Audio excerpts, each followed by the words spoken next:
Time for a special Thursday edition of Bontis on Business. Nick Bontis is here today because so much has been happening today and this week, so we figured let's bring you in a day early and get through this. So let's talk about Kodak right now. They filed for bankruptcy today. The company's been spiraling downwards for the last few months now. What's happening here, and do you think the company can be saved? I hope it can be saved. This is a sad, sad story, Nick. I mean, we're talking about a company that's over 100 years old. How do they blow it? I'll tell you how they blow it.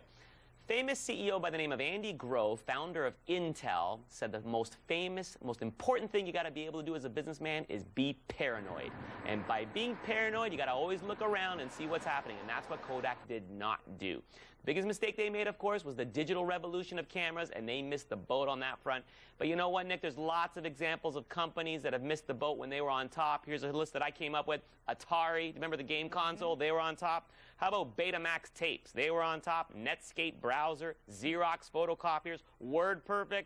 And finally, another company that was on top a couple years ago, but they got salvaged, General Motors. You can imagine. Hopefully, RIM's not going to be one. Well, let's talk about RIM right now because, of course, we had a feature story last week comparing Kodak to RIM and the demise of Kodak and how it is hard to stay on top in a very competitive marketplace. Talk this week about potentially bits and pieces of RIM being bought off, or once again, the whole idea of it being completely taken over. What's going on here? So I think in RIM's case, it's not going to happen. I'll tell you why. Because there is some truth embedded in those rumors about a potential merger or an acquisition. What happened with Kodak is they missed the boat on that. They had senior management that was frozen with their preferences. This is a concept that I teach in my fourth-year strategy class. All my students will recognize this. But I don't think RIM is frozen. I think RIM sees the writing on the wall. They're going to go after some of those merger opportunities. Perhaps Samsung's not the one. We saw that coming out of the news today. Perhaps it's another organization. In fact, it could even be Microsoft or Nokia. Could be anybody as far as I'm concerned. But RIM, I think, knows because of the precipitous loss of their market share that they're going to have to do something that's really wrong. Yeah, they really are, and they keep delaying and delaying the latest upgrades and latest installments of their hardware. Let's talk about RIM's main competitor, Apple. I don't even know if they're competitors anymore because Apple's so far ahead in the marketplace. But as Scott Urquhart was reporting today, they've just released this textbooks for iPads.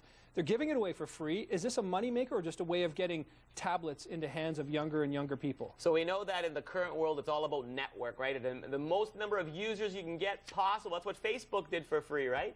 So in the iPad case, obviously we know that textbooks are going to go the way of the dodo bird because people don't want to be lugging around 150 pounds worth of textbooks. The iPad is a natural solution to this problem. And I can tell you, Nick, I was on vacation a couple weeks back over the holidays. 9 out of 10 people around the swimming pool had an iPad. They were reading books from their iPads. So this is no longer a fad. It's here to stay. I suspect that they're going to turn this around very, very quickly, not only in elementary schools and high schools, but in universities as well. I expect my students at McMaster, within a year or two, all iPads across the board. You were on vacation with that tan?